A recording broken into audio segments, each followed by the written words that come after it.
¿Qué tal, compañeros? Muy buenas noches. Espero que todos se encuentren bien. Quiero darle la bienvenida introductoria a lo que es la conferencia de Introducción a compiladores e intérpretes que va a ser impartido por el conferencista Ángel Manuel Miranda de Asturias. Antes de darle la palabra al conferencista, voy a dar una pequeña introducción de él. Él, a nivel profesional, es desarrollador de software, es una persona muy comprometida y da lo mejor de sí sin importar cuál sea la dimensión del trabajo. Él fue auxiliar hace un año del curso de compiladores, entonces tiene muy buena experiencia acerca de este tema que se impartirá en la conferencia. Entonces, sin más presentación, le voy a dejar la palabra al conferencista. Ángel, lo dejo ahí para que puedas explicar. Muchas gracias, Pablo. Bueno, ¿qué tal? Buenas tardes con todos, espero se encuentren bien. El día de hoy vamos a tener una pequeña plática, una conferencia, ¿sí? eh, de introducción a compiladores e intérpretes, que como muchos sabrán es una rama de la carrera de Ingeniería en Ciencias de Sistemas aquí en la Universidad de San Carlos, que es como que bastante conocida por todos los alumnos de sistemas, más por el tema este de compiladores 2, que es quizá un curso muy interesante, muy retador, podríamos decirlo en algunos casos, y que tiene cosas que lo hacen a uno, si logra apreciar o logra pasar todas las dificultades, logra uno apreciar todo lo que ha sucedido anterior a ese punto, ¿no? Ya les comentó ahí un poquito Pablo acerca de mí. Soy estudiante de cierre de Ingeniería en Ciencias de Sistemas aquí en la Universidad de San Carlos. Tengo experiencia como auxiliar de compiladores 2 durante 2 semestres. El año pasado, justo, como mencionó Pablo, estuve impartiendo el laboratorio de compiladores 2. Actualmente trabajo como desarrollador de software. Llevo año y medio trabajando como desarrollador de software y soy amante del buen código. Me encanta leer código que sea bonito de leer. Y el código que tiene que ver acerca de los intérpretes, compiladores, el uno crear su propio intérprete, uno crear su propio compilador, es ese buen código, es parte de lo que entra en la categoría de buen código, si se hace bien. Entonces, vamos a ver un poquito lo que se va a ver el día de hoy en contenido. Primero, vamos a empezar a hablar un poquito de los procesadores del lenguaje, quizá algunos repasos mismos del curso de lenguajes formales que tengo entendido ustedes están cursando actualmente. Luego vamos a pasar a hablar de los compiladores, los famosos compiladores, de una manera bastante teórica, ¿no? No vamos a entrar en mucho detalle porque esto es algo introductorio, vamos a ver cosas muy teóricas al inicio. Y finalmente, después de terminar el tema de compiladores, vamos a ir a hablar acerca de los intérpretes, que es bastante distinto a lo que es un compilador, pero es igual de interesante el desarrollar el desarrollar uno propio de su propio intérprete. Y por último, un poquito de las herramientas de análisis léxico y sintáctico, que poco a poco durante el transcurso de la carrera, si nada cambia, puede que lleguen a utilizar en algún punto. Ahí tengo una lista de algunos que pueden llegar a utilizar y que realmente son bastante fáciles de aprender y son, creo que los más conocidos. Incluso no estoy muy seguro si actualmente ya en lenguajes les habrán explicado algunas herramientas de análisis léxico y sintáctico, pero hay muchas para cualquier tipo de lenguaje casi. Ahí también, si quieren, las preguntas tengo en la otra pantalla el Meet, entonces ahí vi que pues han puesto que no se metió ni a comp, ya tienen miedo. No tengan miedo, es una cosa bonita, a mí me gustó mucho. Y creo que es simplemente de verlo como un reto, ¿no? Algo que debes como que superar y que te va a ayudar a crecer como, ya si quieres dedicarte al desarrollo de software, te va a ayudar muchísimo a crecer en ese aspecto. Ahí, ¿qué lenguaje usan en Compi? Que es otra pregunta que están haciendo ahí. Realmente no hay nada definido, ¿no? Puede depender mucho de los auxiliares o de los ingenieros en ese momento. Pero por mi experiencia les diría que tengan confianza en que van a usar cualquier tipo de lenguaje para ese caso. Ya más adelante, tal vez, cuando veamos las herramientas, se van a dar una idea de cuál puede ser el caso que utilicen a futuro, ¿no? En mi caso, yo utilicé TypeScript. Hicimos un proyecto con Angular, que también preguntaron. Tengo también conocimiento se puede utilizar con Python. Recuerdo que el año pasado fue uno con Python y el otro con C Sharp, por si quieren tener ahí un poquito de contexto de años anteriores de esos proyectos, ¿no?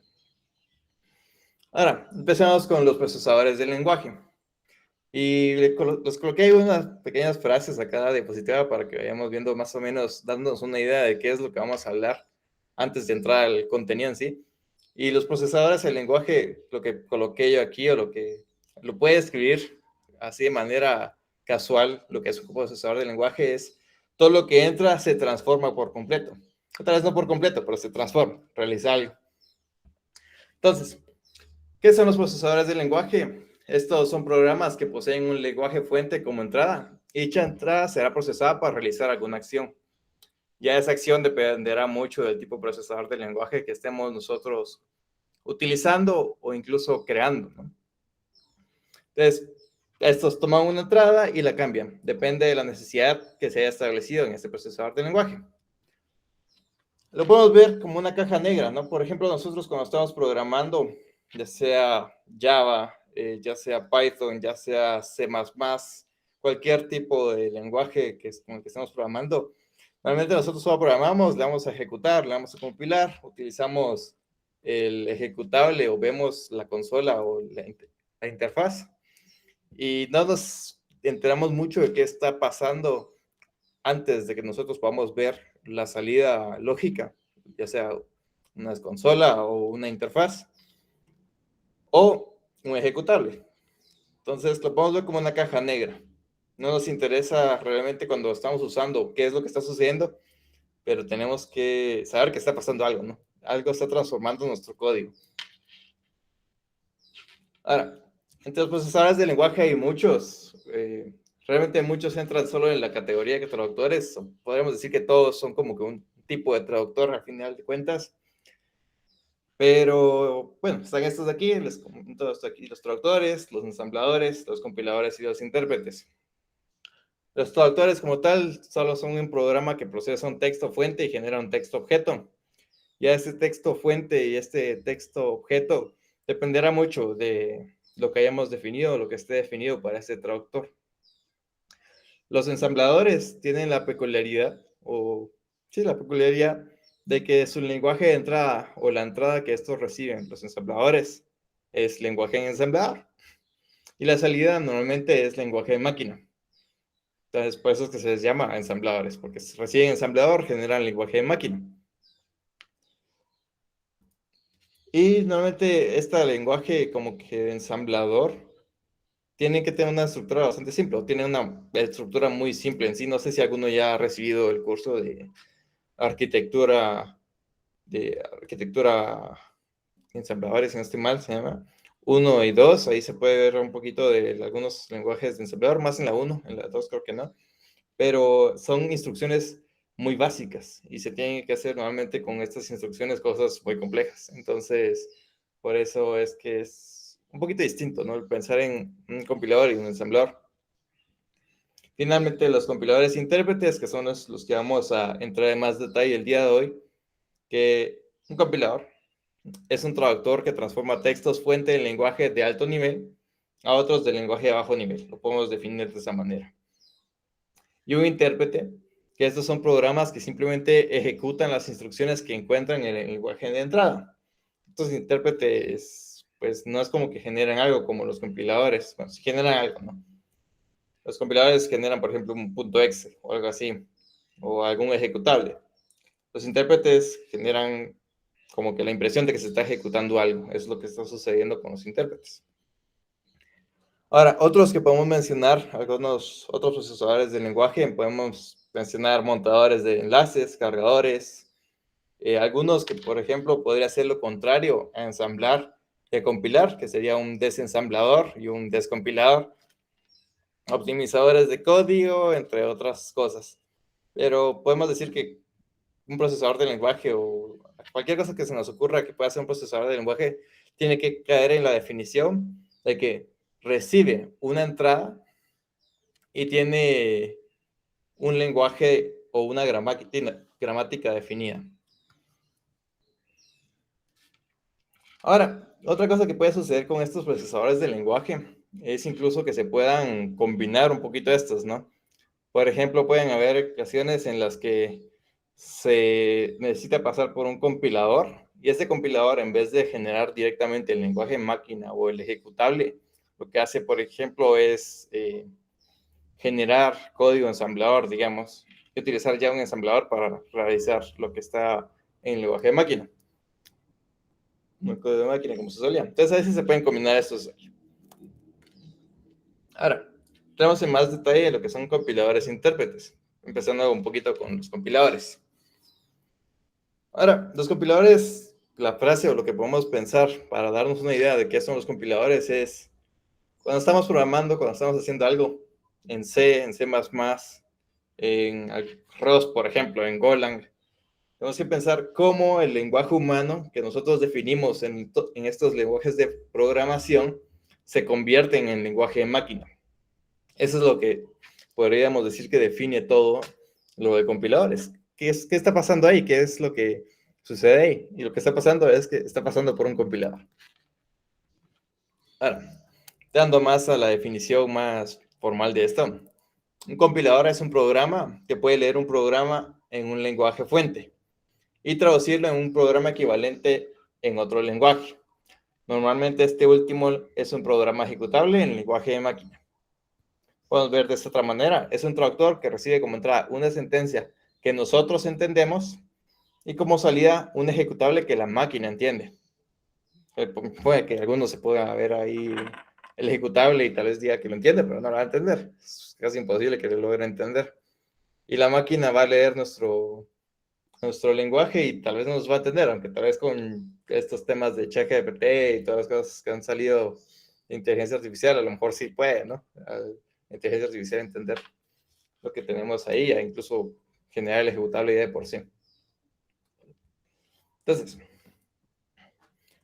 lo podemos ver igual como una caja negra en la que entra un lenguaje fuente y sale un lenguaje de máquina.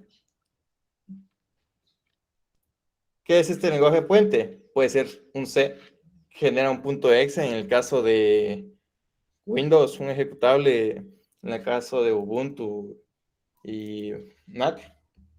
C++ hace lo mismo. Golang también es un lenguaje que pasa por un compilador y genera un ejecutable. Y básicamente cualquiera, ¿no? Entonces, vamos a entrar un poquito más detalle en qué es lo que está sucediendo adentro de esta caja, en este compilador, en esta caja negra que no tenemos ni idea cuando estamos usando de qué es lo que sucede adentro. Entonces, ¿qué es lo que sucede adentro? Lo que sucede adentro son una serie de pasos que se conocen así como las fases de un compilador. Estas fases son el flujo de caracteres, el analizador léxico, el analizador sintáctico, el analizador semántico, el generador de código intermedio, el optimizador de código independiente de la máquina, generador de código y el optimizador de código independiente de la máquina. Esas son las fases en sí de nuestro compilador. Y cada una tiene sus peculiaridades, ¿no? Por ejemplo, vamos a ir una por una para ir viendo más detalle. Y creo que ya lo han estado estudiando en este semestre un poquito acerca de esto, pero vamos a igual entrar en detalle en estos para un pequeño repaso, ¿no? El analizador léxico, ¿qué es lo que hace? Leer un flujo de caracteres, que es lo que entra aquí en el compilador, que componen el lenguaje fuente, y los agrupa en sentencias llamadas lexemas. Estos lexemas, normalmente lo que se va a almacenar es el nombre del token, que es algo representativo para que después nuestra gramática pueda entender, y el valor que tiene ese atributo. Este valor de atributo puede depender muchas cosas. Por ejemplo, si estamos haciendo algo en Python, digamos, y digamos que x igual a 2 es lo que nosotros estamos escribiendo, x va a tener el nombre de ID porque es un ID, un identificador. ¿Y qué valor va a tener? El valor x. Eso es lo que va a almacenar cuando va a pasar por el analizador léxico. Signo igual, ¿qué es lo que tiene? El nombre del token, que es signo igual. ¿Qué valor tiene? No nos interesa porque es un signo de igual, a menos que en nuestras definiciones del lenguaje hemos definido que el signo igual tenga algo distinto. Y habíamos dicho x igual a 5, 5, que es el nombre de 5, va a ser un número. ¿Y qué valor va a tener? Va a tener valor 5. Ahora, esto de valor 5, X, todos estos valores que se utilizan en el analizador léxico pueden entrar directamente a esta tabla de símbolos en la parte del analizador léxico. Ahora, después del analizador léxico va el flujo de tokens y pasa al analizador sintáctico, que este también se le conoce como parsing.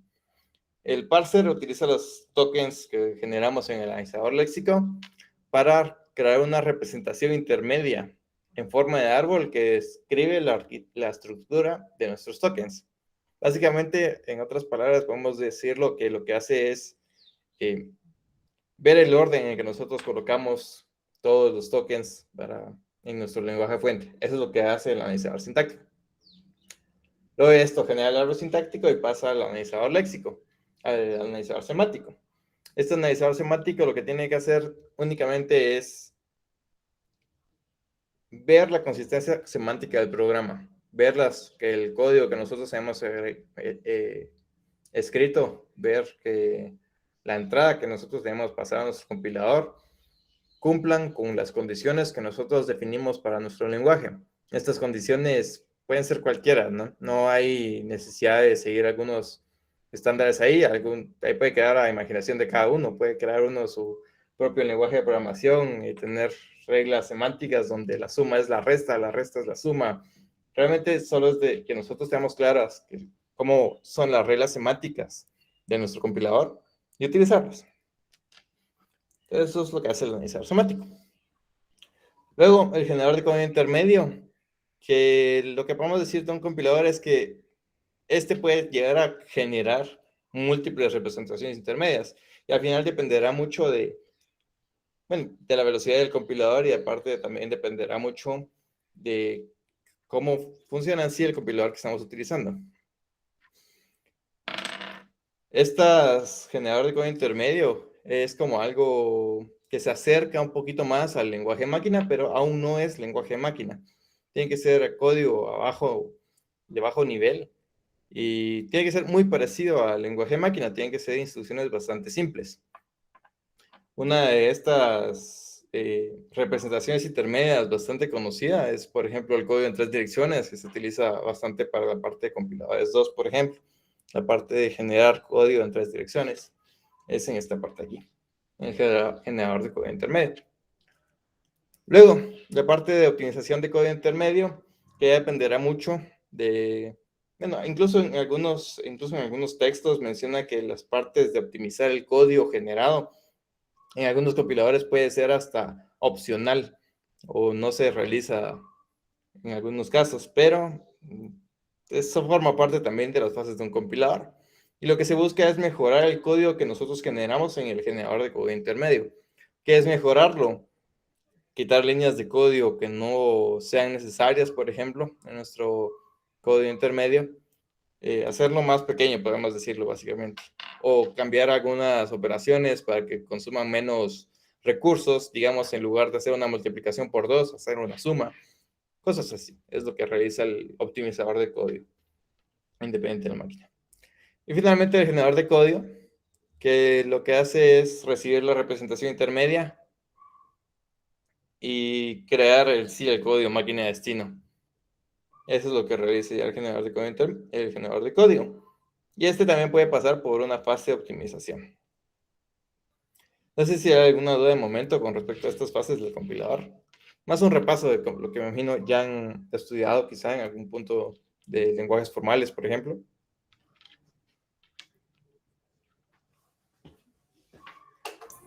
Todo claro, gracias. Gracias. Ahora, estas fases del compilador también se pueden dividir en dos partes, la fase de análisis y la fase de síntesis. La fase de análisis lo que hace es dividir el programa fuente en componentes e impone una estructura gramatical sobre ellas, sobre estos componentes. Después utiliza esta estructura para crear una representación intermedia del programa fuente. Se le conoce también como el frontend del compilador, quizá porque es la parte menos compleja, podríamos decirlo. No estoy muy seguro de por qué le llaman la parte de frontend del compilador, pero se le llama también de esa manera. También lo que realiza esta fase de análisis, lo que debe hacer es verificar que todo lo que está escrito en este programa o en lo que hayamos escrito se encuentre bien. Y si no se encuentra bien, también es la parte donde el compilador nos va a decir, hey, algo en este código aquí, en esta entrada aquí, no está bien. Eso es lo que hace en sí la fase de análisis. También en esta se genera la tabla de símbolos, por ejemplo, para utilizarla durante todo el proceso del compilador en sí. Y la fase de síntesis, que lo que hacen es construir el programa de destino deseado a partir de la representación intermedia y de la información de la tabla de símbolos. Igual, se le conoce, este era el frontend del compilador, este se le conoce como el backend del compilador. No, así en algunos textos se desconoce. Ahora, ya después de haber pasado la parte de compiladores, que quizás es una parte un poquito más pesada que la parte de intérpretes, porque sí, las fases de compilador tienen su complejidad, el entenderlas e incluso el desarrollarlas, si es que llegan a tener la oportunidad. Pasa a la parte de intérpretes. ¿Y qué es lo que hacen? Ejecutar, ejecutar, ejecutar y ejecutar. Eso es lo que hacen los intérpretes. En palabras simples. Ahora, un intérprete, en lugar de producir un programa de destino como una traducción o como un ejecutable, en el caso de los compiladores, este da la apariencia de ejecutar directamente las operaciones especificadas en el programa de origen. Reconoce un programa de entrada y lo ejecuta. No produce un resultado físico, sino un resultado lógico. O sea, nos da la impresión de que está ejecutando línea por línea cada operación especificada o lo que nosotros le hayamos metido dentro de nuestra entrada. Es lo que hace en sí un intérprete. Ahora, es un poquito distinto la caja negra que tenemos del intérprete al compilador, porque aparte del lenguaje fuente, que es la entrada en sí que le estamos agregando, tiene este programa fuente de aquí y esta salida lógica. ¿Qué es este programa fuente de aquí? Digamos, estoy programando en Python, tengo un archivo .py, puedo ejecutarlo en cualquier máquina, el archivo .py. No, porque necesitamos que tenga instalado Python, que esté Python disponible dentro del computador, que es al final encargado de realizar la salida lógica. Ahora, vamos a comparar un poquito ciertas ventajas, más que ventajas diría que son las características que estos tienen. Bueno, sí son ventajas al final de cuentas, que entre los compiladores e intérpretes. Por ejemplo, los compiladores, una rápida ejecución.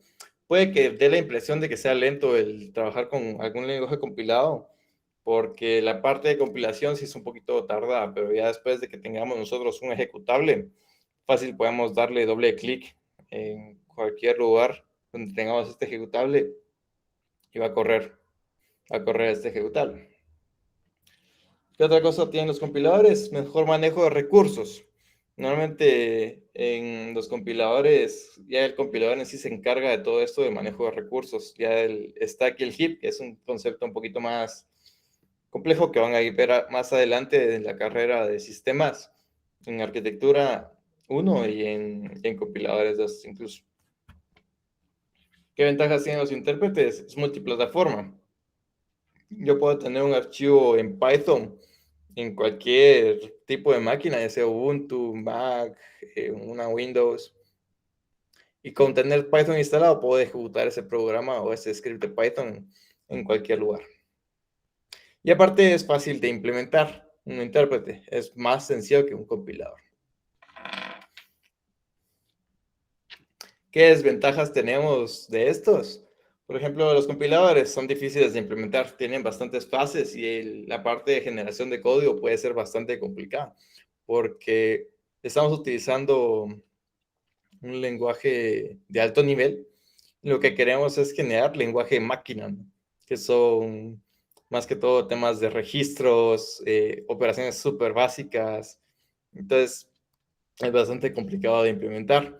Incluso llegar a la parte de generación de código intermedio puede ser muy complejo si uno no tiene muy claro los conceptos o o las formas en que uno puede generar estas traducciones de, por ejemplo, alto nivel a un código en 3 direcciones.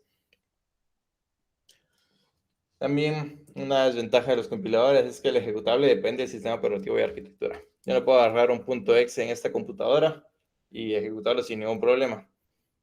Y en Windows no puedo ejecutar un ejecutable de Mac o Ubuntu sin ningún problema. Necesitaría de alguna otra cosa o generar otro ejecutable o conseguir otro. Vamos con los intérpretes. ¿Qué desventajas tienen? Una lenta ejecución. Como van básicamente como línea por línea, así como se muestra si alguien intenta, bueno, si alguien han programado en Python o algún otro lenguaje interpretado. Al final, la ejecución es bastante lenta en comparación a la ejecución de un ejecutable generado en un compilador. Tenemos dependencia del programa de intérprete, lo mismo que les decía anteriormente. Si yo no tengo instalado, por ejemplo, Python en mi computadora, no va a poder ejecutar ningún archivo .py. Y hay que tener mucho cuidado con el manejo de recursos. Aquí nosotros nos encargamos de esto del manejo de recursos, hay que tener muchísimo cuidado. Ahora, durante el curso de lenguajes formales de programación, es probable que lo que les haya tocado hacer para la parte de crear en sí, o empezar la idea de crear un compilador o un intérprete, es generar tu gramática desde cero. Hacerlo todo desde cero, nada de herramientas. Tal vez tienen en su código un switch case enorme para el analizador léxico, millones de ifs ahí igual para el analizador léxico. Dependerá mucho de cómo se los haya explicado. Tal vez incluso una cantidad infinita de funciones para hacer la parte del análisis sintáctico. Y hay herramientas que se miran más adelante que nos ayudan mucho en todo esto, nos dan una facilidad para la parte del análisis léxico y sintáctico bastante buena. Entonces, las herramientas de análisis, ya sea léxico o sintáctico, toman una gramática como entrada y producen un código capaz de analizar léxica y sintácticamente el lenguaje descrito en la gramática. Como les decía, nos ahorran muchísimo el trabajo de programación de nuestra gramática. Bastante simple, muy, muy simple. Solamente hay que saber cómo escribir nosotros nuestra propia gramática. Entonces, es de tener bien claro, por ejemplo, el tema de recursividad por la izquierda, por la derecha, todos esos temas. Disculpe. Ahora, algunas herramientas que existen de análisis léxico y sintáctico se encuentran, por ejemplo, Irony, que se usa para C#, Ply, que es para Python, JSON, que es para JavaScript y TypeScript, y GFlexicop, que es para Java. También existe Bison, en vez de J, en este caso sería con B, que Bison, si no estoy mal, es para C++, para C y C++, para esos lenguajes. Entonces, como experiencia les puedo comentar que estas herramientas de aquí facilitan muchísimo. Más podemos decir que la de Python, Ply y la de JSON, estas dos de aquí facilitan muchísimo la parte de crear uno su propio intérprete o incluso un compilador. Es que es la parte de análisis léxico y sintáctico, ¿no? Irony quizás es un poquito más complejo porque el análisis sintáctico es muy parecido a lo que se hace cuando uno está haciendo su analizador sintáctico desde cero. Es muy parecido. Entonces, si en algún caso les piden o tienen la opción libre de elegir alguno, les llega a que vayan por la de Python o por la de JavaScript y TypeScript, ¿no? Bueno, seguramente no les voy a tocar así. Pero comentarles, no es tan complicado ninguna de estos tres de aquí. GFlexicop no tengo experiencia, pero todo el mundo entendió que es igual bastante simple de utilizar. Así que voy a mostrarles unas gramáticas en estas tres herramientas aquí, en Irony, Imply y JSON, para que se hagan una idea de cómo es que se utilizan estas herramientas aquí. Entonces, ya tenía el código. No sé, ¿Cuál quieren ver primero? Ahí para que ustedes elijan. Iron y Jason o Play. Ahí en la parte de preguntas si quieren.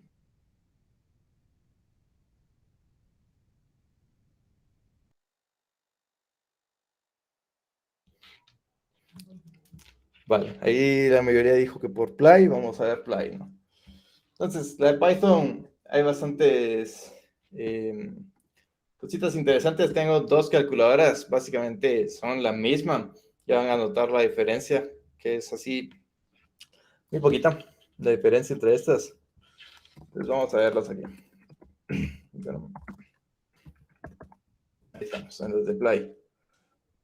Entonces, veamos cómo es que se hace una calculadora con Play para nosotros pasarle cualquier entrada y realizar cualquier operación a partir de una gramática definida por nosotros. Primero lo que tenemos que hacer es, necesitamos este lex y este jack. Este lex es la parte del análisis léxico, o lo que se encarga del análisis léxico en sí, y este es el que genera el que hace el parser en sí, el que nos devuelve el parser, este jack. ¿Qué es lo que hacemos? Primero tenemos que definir nuestros tokens. Los definimos de esta manera, con esta tupla de aquí.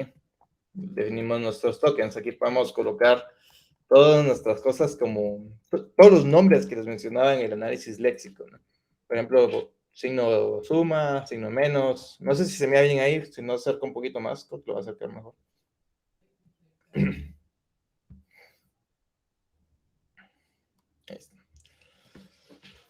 Signo más, el signo menos, el signo de multiplicación, el de división, paréntesis izquierdo, paréntesis derecho y número.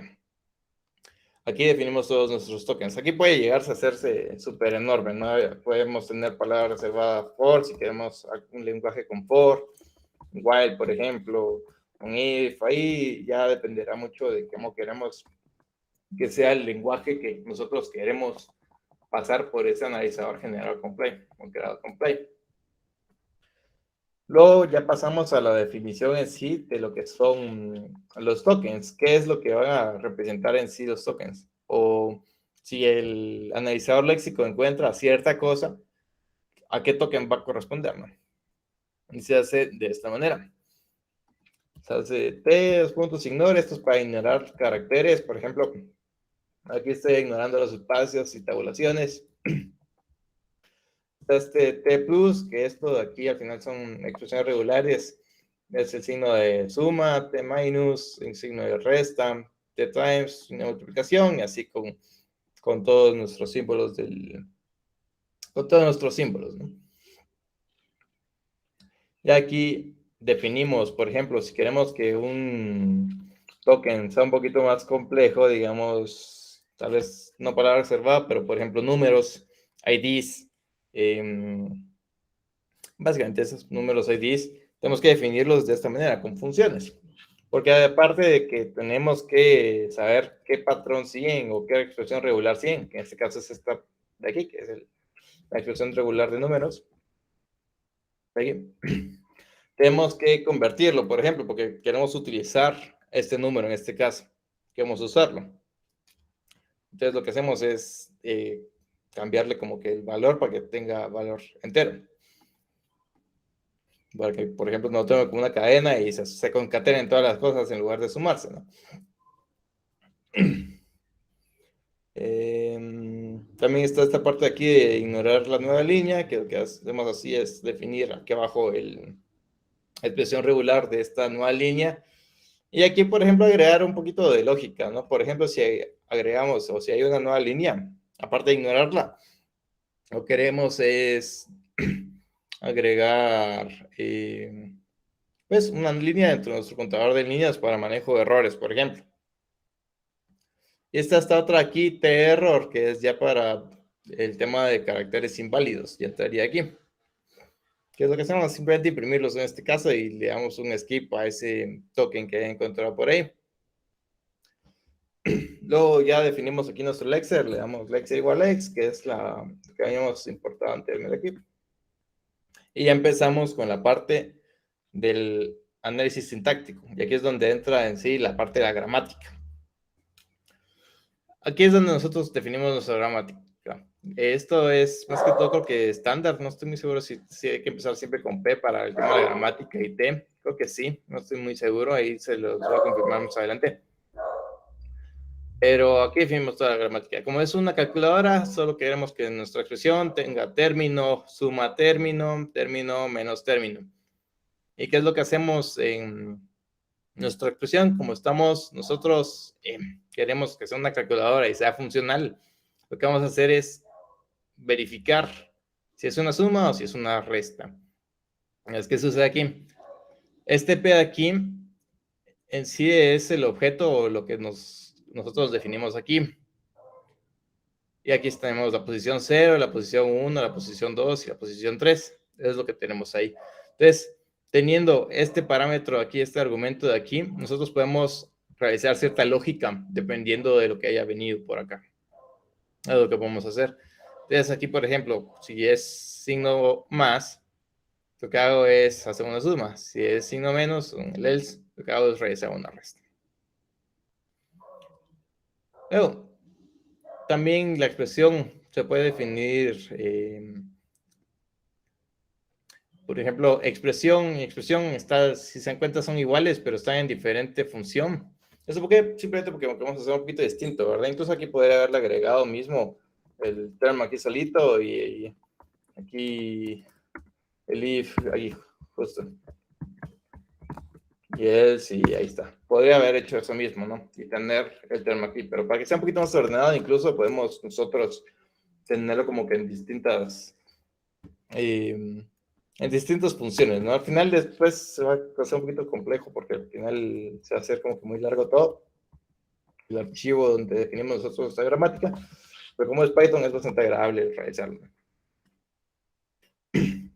Ahora, ¿qué es lo que hacemos aquí? Simplemente retornamos term. Y aquí está term. Term es factor times factor o factor divide factor. O también term puede ser solo factor. También. Y realizamos lo mismo. Y finalmente, ¿qué es factor? Factor puede ser un número. Factor puede ser signo más factor o signo menos factor. Y también factor puede ser paréntesis izquierdo, expresión, paréntesis derecho. Y realizamos siempre aquí algunas como operaciones, ¿no? Aquí podemos utilizar esta sintaxis de Python que realmente lo hace súper bonito. Puede ser un poquito complicado si uno no está familiarizado con Python el entender esto aquí, pero a veces incluso para cambiarlo por todas, porque al final esos archivos se hacen enormes. Si queremos nosotros definir una gramática para un lenguaje de programación, se hacen bastante grandes. Aunque puede ser que con solo importarlos todos desde aquí empezar, no haya ningún problema, pero de igual manera, se hacen muy grandes. Y finalmente aquí con perro nosotros definimos cuando hay un errorcito aquí. Y después simplemente generamos o creamos el parser. De esta manera, parser es igual a Jack, que fue lo que importamos aquí arriba. Y ya finalmente le pasamos una entrada parser.parse. Aquí puede ser una entrada por teclado, puede ser un archivo, puede ser cualquier cosa, ¿no? Entonces vamos a intentarlo correr aquí. Y la calculadora normal. Ahí está, 14. Veamos aquí. Ustedes saquen sus calculadoras y van a ver que esto es 14, sin ningún problema. Si queremos verlo tal vez con otra manera, 1 más 2, para que veamos que sí sucede bien todo. Ahí 3, sin ningún problema. Entonces, aquí si se dan cuenta, lo que estamos haciendo es una calculadora, comply. Es bastante interesante el tema este de crear nosotros nuestra hermética con estas cadenas aquí. Y la verdad es que es de las formas o de los analizadores con los que más me he sentido cómodo yo de utilizar Play. Bastante cómodo. Ahora, pasando al siguiente, incluso como es Python, creo que se podría realizar de una mucho mejor manera, tal vez más ordenada incluso, ¿no? Ahora, ¿cuál es la diferencia con esta otra calculadora aquí que tenemos aquí? Vamos a verlo hasta atrás, aquí sin ningún problema. Y aquí cambié un par de cositas, tenía un poquito más cosas más complicadas, pero podemos verla aquí, por ejemplo, la misma entrada para probar y ver si sale lo mismo, que debería ser 14, si no estoy mal. Ahí está, 14. Me sale lo mismo. ¿Cuál es la diferencia que tenemos aquí? La diferencia con esta gramática, bueno, primero, el tema de los tokens, aquí solo tengo name y number, solo agregué esos, también están estos literals aquí, que también podemos definirlos de esta manera, tenerlos ahí, para, por ejemplo, en vez de tener todos los tokens ahí, literales, y aquí todos nuestros símbolos. Y tname, esto aquí es la expresión regular para un ID, por ejemplo. Tnumber está igual, si se dan cuenta. Tignore para ignorar, igual está de la misma manera. También para ignorar nueva línea, tenemos esta parte de acá. El t-error, que lo tenemos igual acá. No hay ninguna diferencia en analizador léxico, más que aquí tenemos esta constante de este arreglo de literales. Entonces, aquí es donde viene lo distinto. Esta gramática que estaba yo utilizando en el calculator.py, lo que hacía era utilizar, era una gramática no ambigua, ¿no? Porque al final no es como que haya ningún problema aquí con que no vaya a ejecutarse bien la operación bueno, las operaciones aritméticas, no había forma porque mi gramática estaba hecha para que no hubiera ningún problema sin esto, con esto, para que estas órdenes de operaciones funcionan de manera correcta. Esa es la diferencia en sí con esta otra gramática, que lo que tiene es esto de aquí, que es precedencia de operadores. Nosotros podemos definir la precedencia, ya sea de palabras reservadas, realmente puede ser precedencia de cualquier cosa, ¿no? Podemos definir la precedencia de nuestras operaciones en este caso. Por ejemplo, aquí tenemos que primero tome la precedencia, bueno, esto tiene que ir desde la que tiene menos precedencia hasta la que tiene más prioridad, podríamos decirlo, ¿no? Menos prioridad hasta más prioridad. Entonces, la suma y resta son las que tienen menos prioridad en la parte de precedencia de operadores. De ahí la multiplicación y la división. Y finalmente la de signo menos, porque podemos hacer cosas como 2 por menos 4, ¿no? Por ejemplo. Esta es precedencia con signo menos, que la habíamos definido aquí. Entonces, esa es básicamente la diferencia, que estos utilizan precedencia de operadores, y entonces se simplifica muchísimo la parte de nuestra gramática, porque si manejamos bien nuestra precedencia de operadores, si se da cuenta, está esta expression, aquí tengo expression, y están literalmente todas las operaciones, las tengo en una sola función, y ahí ya realizo todas las operaciones que requiera en este caso. Entonces, aquí no va a haber ningún problema, porque ya definimos la precedencia de operadores aquí arriba, con el U-. Y hacemos básicamente lo mismo, ¿no? Si es suma, hacemos una suma, si es resta, hacemos una resta, siempre accediendo como que a la posición en el arreglo de lo que pasamos como argumento aquí. Y aquí también otra cosa interesante, la parte de definir la presencia de operadores para el signo menos, porque no es el signo menos, sino que es, bueno, sí es el signo menos, pero no es el mismo signo que el signo de resta. Es distinto. Entonces, si queremos definir la presencia de operadores para una parte de la gramática específica, lo hacemos de esta manera. Con menos.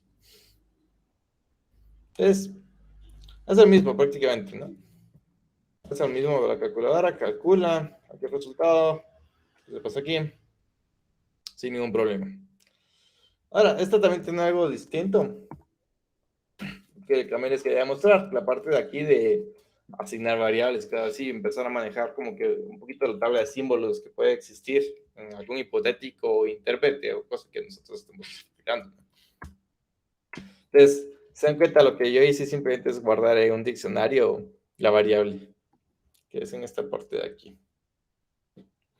Aquí justo, statement. Statement es igual a name, que es la parte de IDs que definimos aquí arriba. Y aquí en los tokens. Es igual a la expresión. Y eso es lo que hacemos también con la parte de la tabla de símbolos, por ejemplo. Se realiza un poquito distinto. Si uno quiere hacer ya algo más complejo, por ejemplo, ya se los voy a mostrar más adelante. Y bueno, eso es con Play. No sé si hay alguna duda con Play. ¿Quieren ver que sea algún ejemplo más complejo más adelante? Se los puedo compartir sin ningún problema. Es para que le chequeen más en el futuro. Pueden ver aquí sin ningún problema en mi repositorio. No estoy muy seguro en cuál tendré alguno. Me imagino que aquí estará el ejemplo con Play. Sí, aquí están todos los ejemplos con Play. Si ustedes quieren echar un ojo después. Ahí se los voy a compartir igual a Pablo para que se los compartan. Pero ahí pueden echarle un ojo. Ahí hay muchos repositorios sobre compiladores 2 y que les puede servir a futuro si ustedes lo necesitan, como repaso incluso. Ahora, pasemos a ver, Irony o JSON. Vamos a pasar a... Aunque esto sabe de JSON, lo puedo ejecutar. Vamos a pasar a Irony, pero estos no se los voy a mostrar en acción porque no lo puse aquí, no tengo instalado nada para correr C#. Si se dan cuenta, con Irony es un poquito distinta la parte de la gramática. ¿Qué es lo que tenemos aquí? Tenemos dos archivos, gramática.c# y la parte del análisis sintáctico.c#.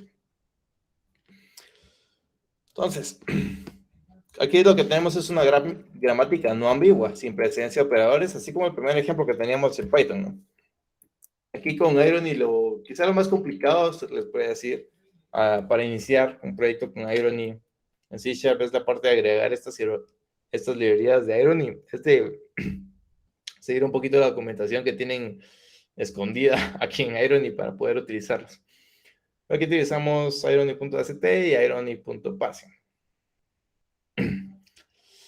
Primero, esto de aquí no le puse mucha atención porque es parte del proyecto que estaba ahí en uno de mis repositorios de las gramáticas. Tenemos distintas regiones en la parte de la gramática, donde nosotros definimos la gramática. Tenemos esta región de aquí donde nosotros definimos los literales en sí. Sí, las expresiones regulares. Aquí, por ejemplo, puede venir también ID, por ejemplo. El ID. Y la parte de los terminales, la región de los terminales, que entonces estamos utilizando estos new literal que vendrán de alguna de estas dos de aquí, el Irony ST o Irony Parsing. Estamos utilizando también to term, por ejemplo, para definir terminales. Me imagino que significará to terminal o algo así. La parte de no terminales, por ejemplo, para reservadas, partes de nuestra gramática, como esta parte aquí, ya la vamos a ver más adelante. Y la gramática en sí. Estas son como que las 4 partes principales. La parte donde definimos nosotros expresiones regulares, la parte donde definimos nuestros terminales y la parte donde nosotros definimos nuestros no terminales y la gramática. Son como las principales. Finalmente, la gramática, lo que hacemos es definir las reglas de la gramática en sí y se realiza de esa manera. Con los no terminales que nosotros creamos aquí, hacemos .rule y empezamos a escribir nuestra gramática sin ningún problema. Y por ejemplo, init.rule es suma, suma.rule es suma más suma, suma menos suma, multiplicación. Aquí multiplicación, .rule es igual a multiplicación por, muy parecido a lo que teníamos igual en la gramática con Play, que no era ambigua, ¿no? Y finalmente ya el entero aquí, para finalizarla. Y ya por último, la parte de preferencias, que qué es lo que vamos a nosotros definir, dónde es que queremos que inicie. Pueden haber más preferencias, no estoy muy al tanto, no recuerdo muy bien cuáles son todas estas preferencias que nosotros podemos definir aquí, pero estas son las preferencias. Y ya, después de nosotros definir nuestros expresiones regulares, los terminales, los no terminales y la gramática, ¿cómo nosotros definimos las operaciones que se van a realizar a partir de esa gramática? Como en Python o en Play, que nosotros hacíamos aquí como que, sí, cuando te entre esto, hace esto, cuando te entre esto, hace esto aquí. Con Irony lo que necesitamos es otro archivo, o tal vez se puede hacer en algún otro lugar. Yo creo que por temas de orden lo había dividido de esta manera. pero utilizamos un analizador en sí. Tenemos aquí, por ejemplo, déjenme ver aquí, ¿qué es esto? Aquí definimos nuestra gramática otra vez. Definimos nuestra gramática otra vez. Esto creo que era no, esto ya me acuerdo para qué es. Sí, ya me acordé. Este quizá lo era para mostrar aquí cuando estuve con esto de Irony, para mostrar en un ejemplo, ¿no? Igual los temporales aquí. Pero ¿cómo hacemos aquí? Tenemos la parte esta de analizar. ¿Qué es lo que hacemos? La gramática que nosotros acabamos de crear aquí, la que tenemos aquí, lo que hacemos es crear un objeto de ese tipo. Tenemos este objeto de language data que nosotros le pasamos nuestra gramática y creamos un parser con esta objeto aquí, parser igual a new parser, y le pasamos el language data. Y a partir de este parser nosotros podemos ir creando, con esto ya creamos nosotros nuestro árbol en sí. Entonces, que le pasamos la entrada, parse tree es igual a parser.parse, le pasamos la cadena de entrada que hayamos metido y agarramos la raíz de lo que había definido como el árbol. Esto nos arma en sí el árbol de análisis sintáctico que les había mencionado anteriormente, ¿no? No se hacen como operaciones como la parte de, vamos a decir que este no se encarga de nada de análisis semántico, porque al final parte de lo que hacemos con Play era un poquito la parte de análisis semántico, en parte, ¿no? Empezar a aplicar reglas ahí. Pero aquí ya solo generamos el árbol en sí, ¿no? Este árbol, igual, los nodos tienen bastantes objetos, bastantes atributos ahí que pueden servir para muchísimas cosas más, ¿verdad? Entonces, no es como que sea muy malo, al final de cuentas. No es muy malo. Tengo aquí el retorno y lo que hago, si se dan cuenta, es empezar a llamar a funciones muy parecido como tal vez estuvieran trabajando en lenguajes formales para ustedes definir su propia o hacer su propio análisis sintáctico, ¿no? Con la diferencia que tienen el nodo o ya tienen el árbol generado. Entonces es de esta manera que nosotros trabajamos, por ejemplo, con Irony. Ya no voy a entrar en mucho detalle con Irony porque es de mis menos favoritos de todos estos, pero les voy a mostrar la gramática con ambigüedad, donde nosotros definimos la presencia de operadores para poder realizar esas operaciones y que pase nuestro análisis, o genere bien el árbol, ¿no? Entonces, ¿qué es lo que tiene? Lo mismo, ¿no? Tenemos esta región de aquí donde definimos las expresiones regulares que tenemos sobre las cosas que son de expresiones regulares. Otra cosa interesante aquí, aquí para definir si es case sensitive o demás, voy a utilizar los no terminales. Aquí es donde nosotros hacemos la parte de presencia de operadores. Lo hacemos de esta manera, register operators, y le pasamos ahí la precedencia que tiene, la de menos a más, ¿no? Entonces, más y menos que tiene la menor precedencia y la multiplicación y división que tiene la precedencia más alta. Y ahí se nos facilita muchísimo, ¿no? Porque al final no es como que tengamos tanta cosa en la parte de la gramática, sino que es un poquito más corta. Y eso con Irony. Igual pueden checarle en la parte de mis repositorios. En alguno encontrarán tal vez más material con Irony un poquito más complejo incluso, porque aquí fueron como que muchas cosas muy básicas de Irony, porque ya fue hace bastante tiempo que lo utilicé, si lo soy sincero. Solo quería mostrárselos y que vean cómo es de interesante el código. Por aquí estará. Este es justo. Aquí, por ejemplo, se los voy a mostrar así rápido, ¿no? Esta la parte de la gramática, es esta aquí. Es una gramática que estuve mostrándole en mi tiempo de laboratorio que estábamos realizando nosotros en Irony.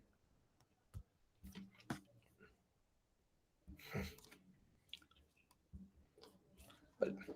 Sigamos ahorita con JSON. O no sé si hay alguna duda de momento, un comentario.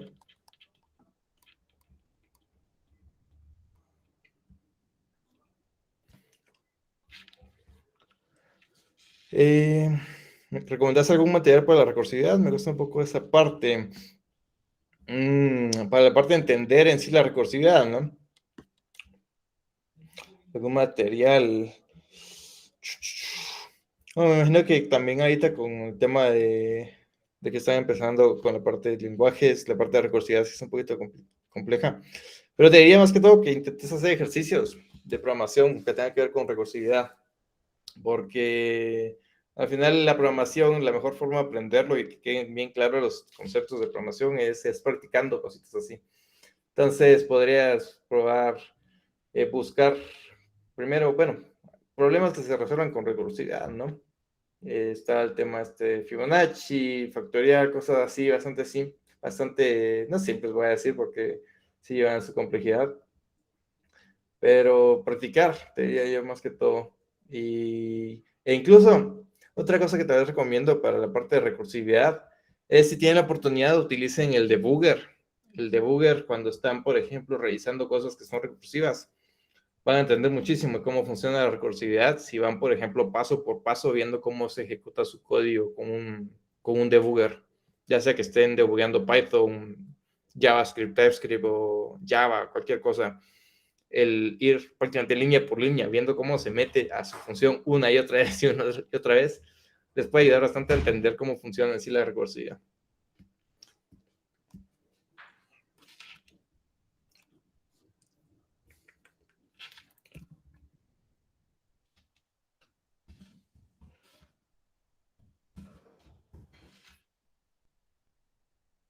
Y... no. Ahora la parte de JSON, que es la otra herramienta de análisis, quizá les diría que es el segundo más fácil de usar, porque el de Python realmente es súper fácil de usar, muy...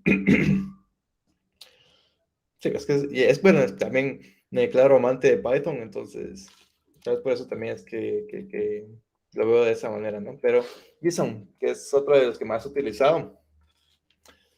Como experiencia les comento que con esto, con esta herramienta de aquí fue que yo saqué compiladores 2 utilizando esta herramienta aquí de JSON. Y tiene algunas peculiaridades ahí que son un poquito complicadas de, por ejemplo, manejar. Un poquito complicadas de manejar. Por ejemplo, la parte de errores sintácticos es un poco compleja de utilizar. Incluso algunos compañeros encontraron la solución de que lo mejor que se podía hacer para este tipo de cosas de manejar los errores sintácticos era editar el código que genera JSON.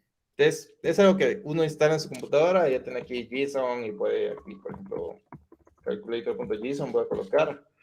¿Qué es lo que hace? Generarme un archivo de JavaScript con todo el código relacionado a mi parser. Es lo que hace. Entonces, algún compañero mío encontró que la mejor forma aquí de manejar los errores sintácticos, por ejemplo, era modificar alguna parte de aquí. Creo que era por aquí. Esto tiene que manejar. Más que todo para poder, no para que no es que todo para poder recuperarse de estos errores, porque creo que tiene un poquito de complicaciones para recuperarse de errores sintácticos, JSON.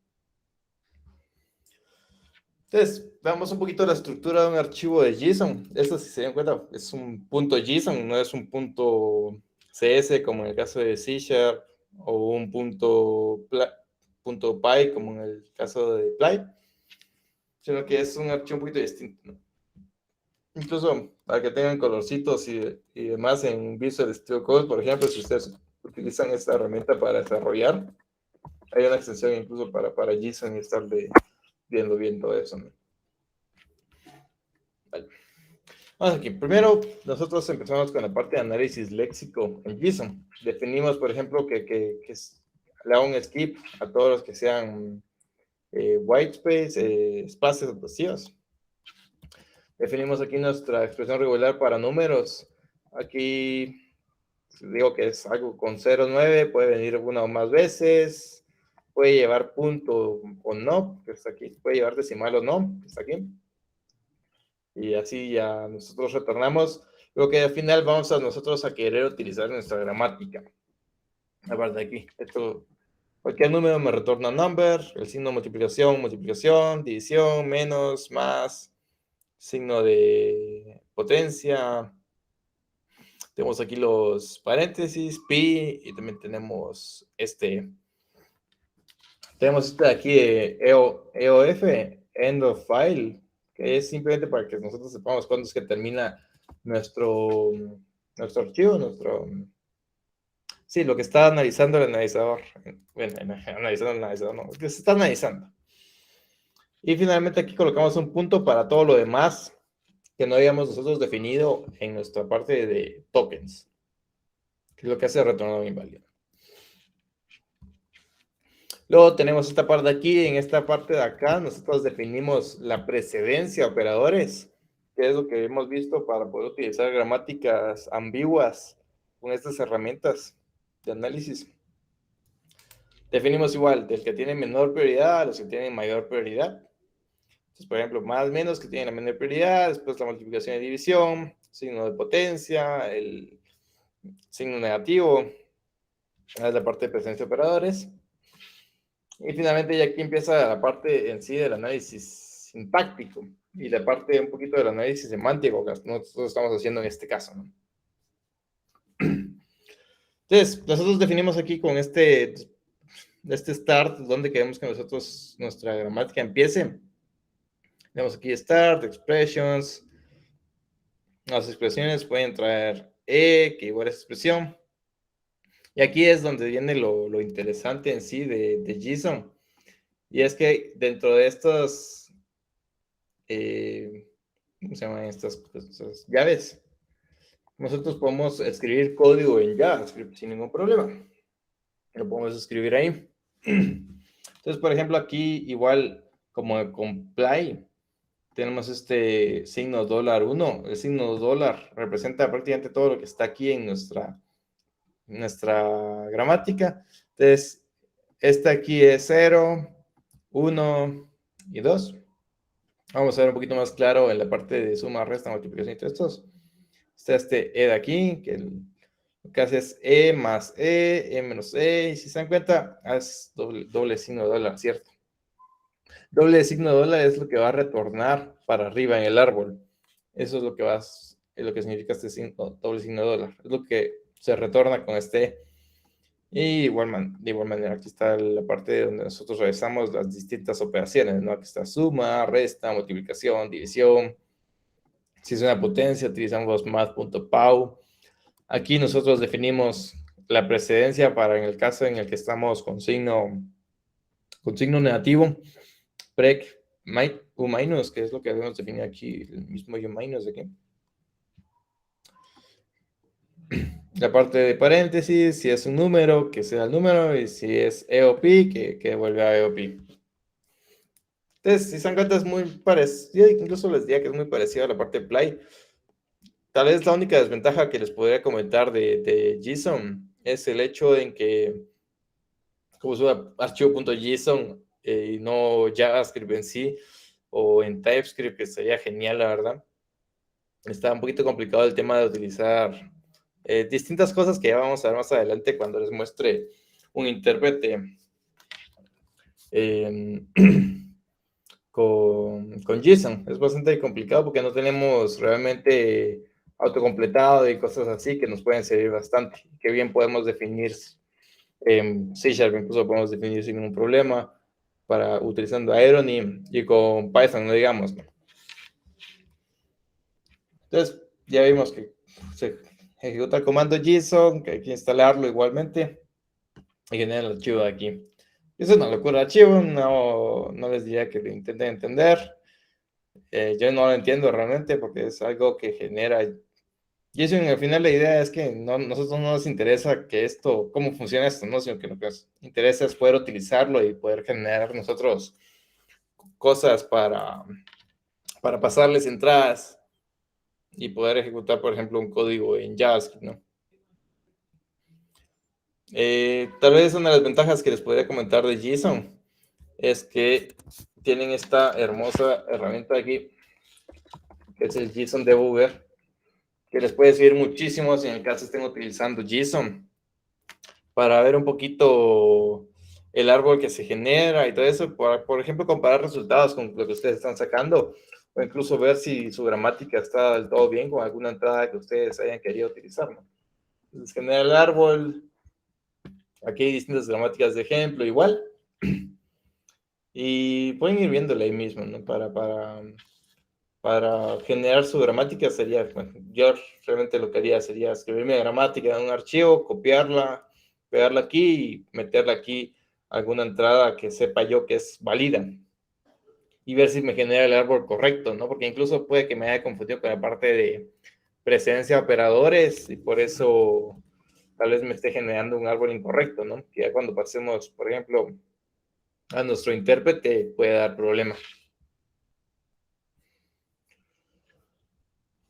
Y eso con las herramientas de generadores de análisis léxico y sintáctico, súper útiles, la verdad. Si quiere mi opinión, Ply, JSON, las mejorcitas, si tienen la oportunidad de probarlas, no la desperdicien, súper bien. Más si es con Ply. GFlex Hub, si se los debo, igual Bison, que es la parte de 6 más. De igual manera, pueden echar un ojo porque creo que se parece mucho a JSON, Bison. Incluso GFlex Hub creo que también se parece mucho a esos. Y bueno, ahorita vamos a dar un poquito extra. No estaba esto dentro de la parte de contenido, pero vamos a hacer un propio intérprete y vamos a ver un poquito el tema del patrón intérprete, que es un patrón de diseño que se enseña en la carrera para ustedes generar o crear su propio intérprete. E incluso el patrón intérprete mismo lo utilizamos para crear un compilador que solo llega hasta la generación, la optimización de código intermedio. Por fin de cuentas es un compilador porque generas código a bajo nivel a partir de uno de alto nivel. Entonces es un poquito complejo porque se tienen que utilizar muchas cosas, muchos conceptos bastante complicados de programación entre objetos y también sobre programación y cómo es que funcionan los lenguajes de programación o cómo se realizan ciertas acciones en los lenguajes de programación. Aquí le pueden echar un ojo igual. Tienen el ejemplo del lado izquierdo, está desplegado en GitHub Pages y el código. También le pueden echar un ojo. Y está aquí. Este es de aquí. No es algo complicado. Está con un par de ejemplos aquí. Está, por ejemplo, este if de acá, que lo que verifica es que dos variables sean iguales. Es lo que realiza. Entonces vamos a darle que ejecutar. Variable 1 es igual a la variable 2. Sí son iguales, ¿no? Variable 1, variable 2 son iguales. Sí son iguales. Colocarle algo distinto. No son iguales. Ahí está. Eso es básicamente el ejemplo. De eso os voy a mostrar con más detalle ahorita cómo es que funciona en sí todo esto. También, por ejemplo, está un while, donde tenemos este iterador de aquí, el iterator menor a 10, lo imprimo y le sumo 1. Y ahí está. De 0 hasta 9, porque es menor a 10, ¿no? Por ejemplo, si le pongo menor igual, no estoy muy seguro si está el menor igual. Vamos a ver si sí. Ahí está. Y eso es prácticamente el ejemplo. Vamos a entrar ahorita en los detalles de cómo es que funciona. Pero le pueden echar un ojo y probar y a ver si le rompen algo que debería funcionar. Realmente no debería funcionar más que un if-else y el while. Y el tema de definir variables e imprimirlas. Y reasignarle valores, ¿no? Porque aquí en el while le reasigno valores también. Aquí vamos un poquito esto. Ahora, ¿qué tiene el patrón intérprete? Como se enseña dentro de ingeniería de sistemas en compiladores 2, incluso creo que en compiladores 1, si no recuerdo mal, se maneja expresiones abstractas. En nuestro caso se manejan dos. ¿Cuáles son estas dos? Se maneja una expresión abstracta de expresiones para definir operaciones, ya sean matemáticas, lógicas, porque ya van a ver por qué. Y también se generan interfaces abstractas o clases abstractas para la parte de ejecución de operaciones, por ejemplo, un while, un if. Todos estos como que utilizan esta interfaz abstracta para poder reciclar un poquito algunos, bueno, no reciclar, sino que al final, ¿qué es lo que tiene un if o un intérprete? Solo que se puede ejecutar. Y tiene la condición, tiene el else, tiene un else if, por ejemplo. Tiene las instrucciones que tiene dentro del if. ¿Qué es lo que tiene un while? Un while tiene las instrucciones que tiene dentro. Un while tiene la condición. Y esas son las cosas que uno tiene que estar pensando en que necesita tu código. o el intérprete. ¿Y qué es lo que necesitan? Además de eso, necesitan una función de ejecución, tanto las operaciones aritméticas, lógicas y booleanas, como las instrucciones como if, while y demás. Entonces, vamos a ver el ejemplo, está aquí mismo. Es algo simple en React, no me metí con mucho detalle aquí, pero aquí está la parte interesante, aquí, en esta parte. Esta parte, el parsing. Primero, ¿cómo utilizamos, por ejemplo, JSON? Que en este caso es lo que estoy utilizando para hacer mi intérprete. Primero, generamos nuestra gramática. Grama.json. Ya vamos a entrar en detalle con lo que hay aquí, así rapidito, porque ya se nos va a acabar el tiempo. Bueno, no se nos va a acabar el tiempo, pero tampoco quiero mantenernos aquí tanto tiempo para que se cansen. Pero aquí definimos nuestra gramática y las operaciones que nosotros realicemos para nosotros ya después ir interpretando estas acciones, ¿no? Es lo que tenemos en esta gramática aquí. Tenemos lo que he generado, que es este grammar.js. Aquí como comentario, si lo quieren utilizar y quieren generar un build sin ningún problema para React, por ejemplo, tienen que cambiar un poquito algunas cositas aquí. Las últimas líneas las quité y agregué esto aquí para que pueda funcionar bueno, para que pueda ser desplegado, porque el build no está funcionando cuando generaba el build de la aplicación en sí. Esto bien. Entonces, nos genera esta función parse, nuestra gramática. Realmente, incluso si tenemos la parte como que original, tenemos este objeto parse que podemos hacer al final parse.parse, ¿no? Es lo que tenemos realmente al final. Y hay otras dos funciones más por ahí que realmente no utilizamos. Entonces lo que hacemos, le pasamos el código que nosotros estamos escribiendo a este parse de aquí. Es lo único que hacemos. Y ahora, pasemos a la parte en sí que es lo interesante del patrón intérprete. Como yo lo desarrollé aquí, tengo esta carpeta llamada intérprete. Intérprete, no sé si lo escribí bien. Tengo estas abstract aquí, que es lo que se estaba mencionando, las interfaces abstractas o clases abstractas que se van a utilizar para nosotros crear nuestro intérprete. Tenemos esta expresión aquí. ¿Qué va a tener nuestra expresión? Tiene una línea, una columna. Eso es lo da por defecto, más que todo para manejar tema de errores sintácticos, por ejemplo, o bueno, errores semánticos, para este caso. Y tiene una función abstracta llamada execute, que lo que recibe es su entorno, environment. No vamos a entrar con más detalle qué es esto, aunque más, para tenerlo más claro, un environment al final es como la tabla de símbolos. Es la tabla de símbolos, es donde nosotros accedemos a la tabla de símbolos, el environment. Este retorno aquí, que es al final lo que nosotros queremos que nuestra operación aritmética, booleana o lógica retorne. Por ejemplo, quiero que retorne un value y un tipo. Y el tipo puede ser número, string, booleano, un return, un break, un continue. Esto para manejar también el tema de break y continue dentro del código.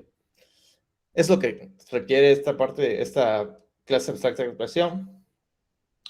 La instrucción, más de lo mismo, tiene línea, columna, y tiene esta de ejecutar. ¿Por qué son dos distintas? ¿Realmente podría ser una sola? Sí, podría ser solo una sola, pero también está la diferencia que, por ejemplo, una instrucción en sí puede que no retorne nada, ¿no? Una instrucción puede que no retorne nada o puede que retorne algo. Un while no va a retornar un número o algo así, ¿no? Un if tampoco, pero tal vez una llamada a función si retorna algo. Tal vez no sé, cualquier otra cosa puede retornar algo que sea una instrucción en lugar de una expresión. Y aquí es la parte de símbolos, que tengo este símbolo acá.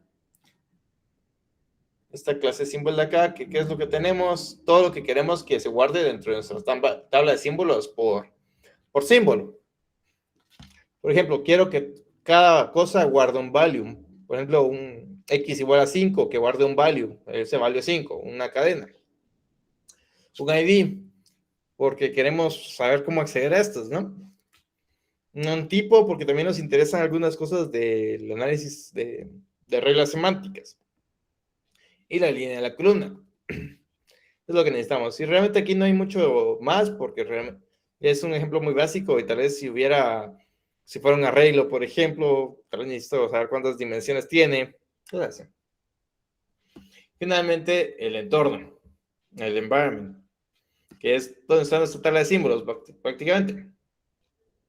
¿Qué es lo que tenemos? Nuestras variables, que son un map, porque al final es como una tabla lo que vamos a guardar, ¿no? Donde tenemos el ID y su valor. Es lo que vamos a tener ahí. También tenemos estas funciones que realmente no las creamos aquí, pero a futuro si alguien quiere, por ejemplo, probar crear funciones con este lenguaje, no se lo recomiendo porque el lenguaje, bueno, si quieren definir su propio lenguaje, le pueden cambiar aquí también, ¿no? Pero estas funciones de aquí, pues si queremos guardar funciones dentro de nuestro entorno actual. ¿Qué es lo que necesita un environment? Necesita el entorno anterior. ¿Por qué necesitamos el entorno anterior? Digamos, con este mismo ejemplo aquí. Vamos a hacer esto aquí. Ahí está. Ahí está. Porque esto es un entorno que está en un lado y aquí puedo hacer también aquí con... Ahí está. Bueno. Ahí esto se va cambiando porque es otra cosa. Esta variable de aquí es distinta a esta variable de aquí, ¿no? Pero ¿qué pasa si yo hago acá aquí un true y aquí console.log variable? Esta parte aquí tiene que tener acceso a esta variable de aquí. Y yo aquí también coloco un console.log variable. Esta variable de aquí tiene que tener acceso a esta de aquí. Creo que es un poquito complejo, pero es por el tema de cómo manejar los entornos. Entonces, necesitamos el entorno anterior para poder acceder a variables que estén guardadas en otros entornos. Y también no podemos estar guardando todo en el mismo entorno porque pueden haber conflictos con los nombres de variables, ¿no? Puede que dos variables se llamen iguales en el mismo lugar, pero una está en una función y otra está en la ejecución global de nuestro lenguaje, ¿no? Entonces, por eso es que se necesita el entorno anterior, guardarlo como una cadena de entornos, como una lista enlazada. Y de aquí también está la parte de guardar variables, que es lo que necesitamos, el ID, el valor, el tipo, para hacer el set de lo que tenemos guardados en nuestras variables. Y para conseguir la variable es lo mismo, ¿no? Conseguir la variable con este variables.get, porque es un mapa al final, entonces nos soluciona mucho la vida. Si existe, lo retornamos. Si no existe, verificamos que haya un entorno anterior y vemos si existe en sí la variable o no, ¿no? Entonces, esas son las como cuatro clases que casi siempre vamos a encontrar en un intérprete. La parte de expresiones, instrucciones y la parte de símbolos. Entonces, teniendo todo eso, sabiendo que es un entorno, que tenemos nuestras expresiones e instrucciones, cuando nosotros hacemos el tema de parsear nuestro código, lo que hemos ingresado, lo que hacemos es crear un entorno global que no va a tener nada como entorno anterior. Y vamos a ejecutar instrucción por instrucción, utilizando la función abstracta execute de cada una de nuestras instrucciones que estén ahí.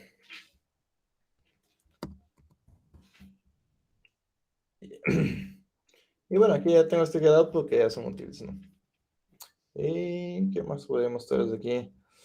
Por ejemplo, la parte esta de la gramática donde nosotros utilizamos nuestras clases que estoy creando yo aquí, ¿no? Por ejemplo, esta arithmetic, que es lo que guarda el lado izquierdo, el lado derecho, la operación que se está realizando. Y lo que hago es verificar qué operación se está realizando y dependiendo de la operación voy a retornar alguna operación, ¿no? Lo que estoy haciendo aquí. Muy parecido a lo que se hacía con Python antes, incluso con la gramática anterior antes, pero con la diferencia de que ahorita todo está como que dentro de un árbol, ¿no? Y lo que estamos haciendo es solo ejecutarlos. ¿Y cómo se utilizan? Tienen que primero jalarlo de esta manera para utilizarlos dentro de su gramática. Y ya en cada instrucción ustedes pueden ir, por ejemplo, aquí viendo, por ejemplo, para cuando tenemos recursividad con el tema este de las Bueno, con la parte de recursividad, ¿no? De la gramática, si queremos guardarlos todos en un arreglo, si queremos hacer alguna otra cosa.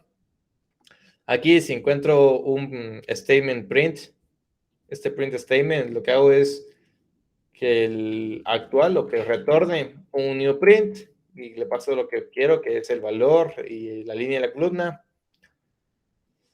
Aquí un new declaration, que lo que le paso es el ID, el valor que se está expresando aquí.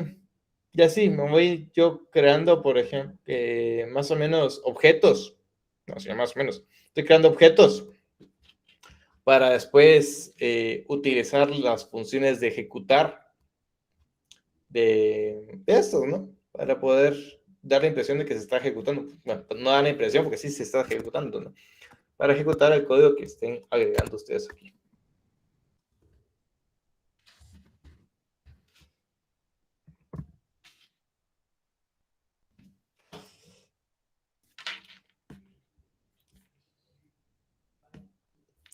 Y bueno, ese es el patrón intérprete. Realmente es mucho más complejo. Ya lo verán más adelante con más detalle, tal vez en compiladores 1, en compiladores 2.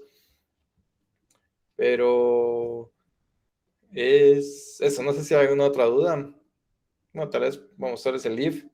Les decía que el if tiene una condición y sus instrucciones. Y si en dado caso no cumple verdadero, tiene las instrucciones que se ejecutan. Si no, lo que hacemos es ejecutar mi condición. Si no es booleano, leo que hay un error.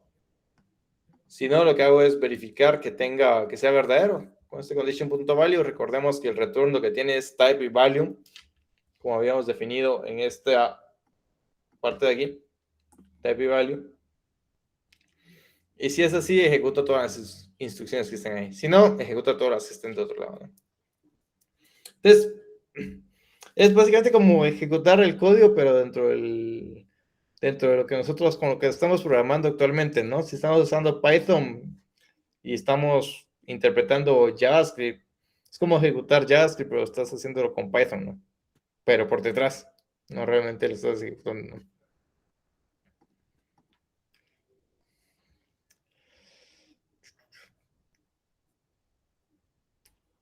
Bueno, no sé si hay alguna otra pregunta. Si no, otro lugar donde podrían echar un ojo más adelante es en la parte de la página de recursos del ingeniero Eric Navarro. Se los recomiendo muchísimo. Tiene mucho material de prácticamente todas las herramientas de las que hablamos hoy. Está, por ejemplo, GFlexicop, JSON, Gold Parser, que no lo había escuchado, Irony, JavaCC, Fly, y tiene bastantes ejemplos, ¿no? Y tiene también bastantes material de apoyo, como el libro del dragón, aquí está, si lo quieren echar un ojo algún día. Entonces, cuando lleguen a compiladores 2, echar un ojo, el famoso libro del dragón. Hay mucho material ahí, ¿no?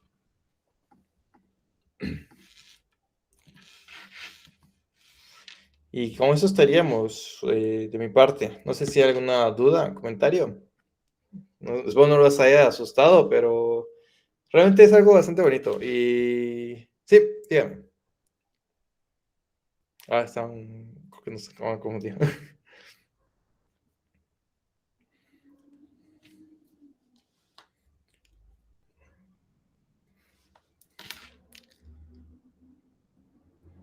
Sí, está gruesa la situación, pero es muy bonito. Si logran agarrarle gusto a la parte de crear su propio intérprete, es súper divertido. Incluso la parte esta de recursividad que estaba mencionando, la pueden ver bastante interesante con esto, ¿no? Con la parte de crear su propio intérprete y ver cómo funciona la recursividad por detrás con el intérprete.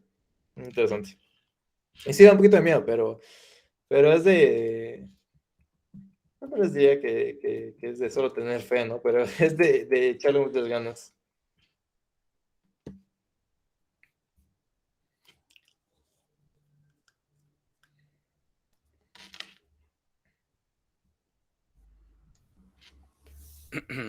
Listo, entonces, compañeros, ahí si quieren preguntarle algo a Ángel, entonces ahí también está el espacio. De igual forma, agradecerte mucho por el tema. Lo cierto es de que esto sí es importante para lo que son los demás cursos, los compiladores, los que a muchos de ustedes les teme. Pero la verdad es de que conocer estas herramientas es de muy gran ayuda porque ya permite lo que es el, el solo tenés la herramienta, haces lo léxico sintáctico y ya solo te concentras en lo semántico, que es lo básico que se mira en lo que son compiladores. Entonces ahí agradecerte nuevamente, Ángel, ahí por el tiempo y por el tema. Y también informarle ahí a los compañeros de que ya pasé el formulario de asistencia. Em, por favor, son 2 formularios ahí, ya saben, de que les va a ser de una pequeña ayuda en lo que es el proyecto 2 de lo que habíamos hablado en laboratorio. Entonces ahí les vuelvo a copiar el enlace. Y también ahí les compartió Ángel lo que son los ejemplos, los repositorios y el material del ingeniero Navarro. También con el comentario, es cierto que mucha gente se sale en general por compi. Tal vez no de ingeniería por completo, pero igual no tengan mucho miedo con eso.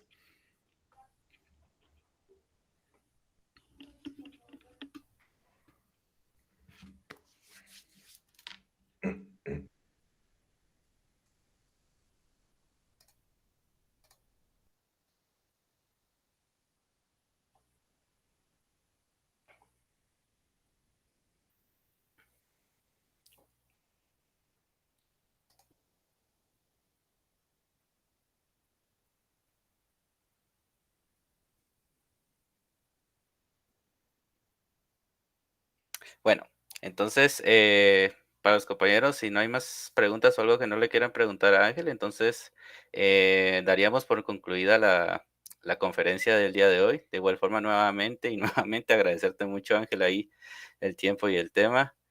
Y entonces, muchas gracias por todo y suerte ahí. Nos vemos, compañeros, los del curso de lenguajes.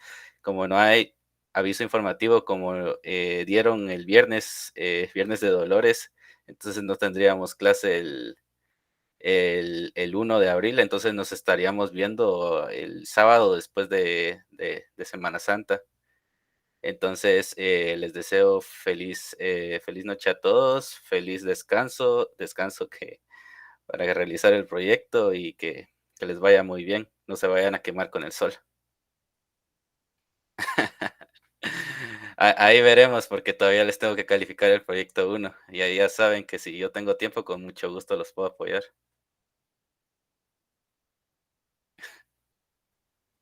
Mucha suerte ahí, compañeros. Y Mucha descuiden suerte. de sus tiempos Entonces, libres también.